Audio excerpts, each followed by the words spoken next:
नमस्कार दोस्तों, हमारी आज की कहानी है माँ के इलाज के लिए पैसे नहीं। तो दोस्तों, आप इस चैनल पर नए हो तो चैनल को सब्सक्राइब जरूर करिए। रतनपुर गांव में गायत्री नाम की एक बुढ़िया रहती थी। उसके दो बेटे थे जो कि ऊंचे पद पर नौकरियां करते थे। पति के रहते उन दोनों बेटों की शादी हो चुकी थी। अपने माँ बाप को अपने साथ रहने के लिए शहर ले गए। गायत्री और उसका पति अपने बच्चों के साथ खुशी खुशी रह रहे थे कि कुछ दिन ही हुए थे कि एक दिन गायत्री के पति स्वर्ग सिधार गई। अपने पति की मृत्यु होने के बाद गायत्री को सदमा सा लग गया। गायत्री की पति की मृत्यु होने के कुछ दिन बाद बड़े बेटे की बहू अपने सास के साथ अच्छा व्यवहार नहीं करती थी। वह अपनी सास को खाना समय पर नहीं देती और सास के साथ रोज कलह करने लगी। जब गायत्री अपने बेटे से कहने लगी, तुम्हारी पत्नी मेरे साथ रोज झगड़ती है, तो तुम इसे समझाते क्यों नहीं? इस उम्र में मुझसे काम नहीं होता। बेटा अपनी माँ से कहने लगा, माँ अगर यहाँ रहना है तो काम भी करना पड़ेगा, वरना आप यहाँ से जा सकती हो। इतना सुनते ही गायत्री की आंखों में आंसू आ गए और गायत्री अपने गांव वाले घर में रहने के लिए आ गई। छोटे बेटे ने भी अपनी माँ से यह नहीं कहा कि माँ आप मेरे पास रह लो। यह देख गायत्री अपने आप को मजबूत किया और गांव वाले घर में अकेली रहने लगी। दो बेटे होते हुए भी उसे दिखावे की दुनिया में अपनी माँ के लिए कोई भी जगह नहीं थी।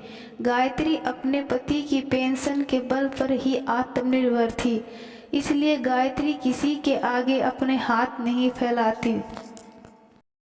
उन्हीं के कुछ परिवार के लोगों में से यह बात बनाते थे कि बहू बेटे से बना कर रखती तो आज यह दिन नहीं देखने पड़ते। कोई कहता काकी कड़वी बोलती है, इतना कौन रखे इनके साथ। गायत्री अपने बेटों से 10 साल तक अलग रही। किसी बेटे ने भी आकर यह नहीं पूछा कि माँ आप कैसे हो। गायत्री 70 वर्ष की उम्र में अकेली उस घर में रहती थी। गायत्री बहुत ही मजबूत एनर्जी वाली बूढ़ी औरत थी। वह पूरे मोहल्ले के लोगों की मदद भी किया करती। गायत्री ने अपने अकेलेपन को ही अपनी मजबूती बना लिया था। गायत्री सुबह जल्दी उठकर घर की साफ सफाई करने के बाद स्नान कर मोहल्ले वाले मंदिर में जाती। वहाँ पूजा पाठ करने के बाद ही भोजन बनाती। भगवान के दर्शन करने के बाद ही पहला निवाला अपने मुंह में लेती। एक दिन गायत्री काफी बीमार हो गई।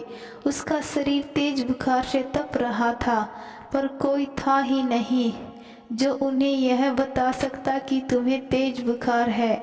गायत्री खुद से ही बातें कर रही थी। सूरज सिर पर चढ़ने लगा।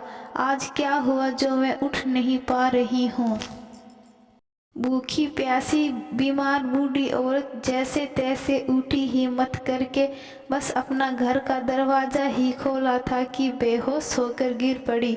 सामने रहने वाले एक व्यक्ति ने गायत्री को बेहोश देखा तो आसपास के मोहल्ले वाले लोग इकट्ठे हो गए। पास के ही डॉक्टर को बुलाया गया। उसने गायत्री को अस्पताल में ले जाने की सलाह दी। गायत्री होश में तो आ गई थी, लेकिन कुछ ज्यादा तकलीफ में थी। अस्पताल में पहुंचने के बाद डॉक्टर ने कहा हार्ट अटैक हुआ है, ऑपरेशन कर सकते हैं, लेकिन खर्चा बहुत आएगा। कौन है इनके साथ? मोहल्ले वालों लोगों ने गायत्री के बड़े बेटे के पास फोन किया। उन्हें अस्पताल में बुलाया गया। थोड़ी देर बाद छोटा बेटा भी वहीं पर आ गया। दोनों भाई आपस में बातें कर रहे थे कि छोटे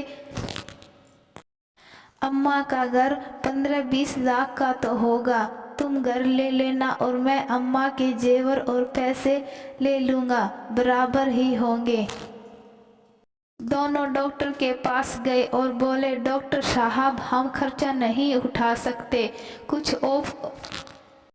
कुछ और उपाय है तो बताइएगा। फिर आप इंतज़ार कीजिए, इनके पास ज़्यादा समय नहीं है। यह दोनों सुन बेटे फूल न समाये और अपनी माँ के मरने का इंतज़ार करने लगे। सुबह से शाम हो गई और मोहल्ले वाले लोग सभी अपने घर वापस चले गए, लेकिन दोनों भाई आखिरी समाचार का इंतज़ार कर रहे थे कि कब डॉक्टर हमें यह बताए कि माँ मर चुकी है। दोनों भाई बेसब्री से इंतजार कर रहे थे। अगले दिन की सुबह को पता चला कि गायत्री परलोक सिधार गई। गायत्री के घर में इतनों सालों बाद दोनों बहू और बेटे उस घर में आए। खटर पटर की इतनी आवाज़ आ रही थी जैसे उनके घर के अंदर की दीवारों में देखा जा रहा है कि गायत्री का छुपा हुआ धन मिल जाए, जबकि जेवर बैंक और रुपए भी बैंक में थे। गायत्री ने बहुत पैसा जोड़ रखा था, सारा उन्हीं के बेटों ने ले लिया। लेकिन बेटों ने अपनी माँ को इलाज की कमी के कारण उसे मरने दिया। कुछ दिन बाद गायत्री का घर भी बिक गया और वहाँ पर कोई नया परिवार आकर रहने लगा। हर रोज़ उस मोहल्ले वाले व्यक्तियों को गायत्री काकी की याद आती थी। मोहल्ले वाले लोग यह सोचने पर मजबूर हो गए कि जो आखिर वक्त तक किसी पर निर्भर नहीं थी, उसको अपने साथ रखना क्या सच में इतना कठिन होगा। काकी हम सब की मदद करने के लिए हमेशा तैयार रहती, फिर क्या अपनी बहू की मदद नहीं करती होगी। मैं आशा करती हूँ कि आपको यह कहानी पसंद आई है। कहानी पसंद आई है तो कहानी को लाइक, शेयर और कमेंट ज़रूर करिएगा। धन्यवाद।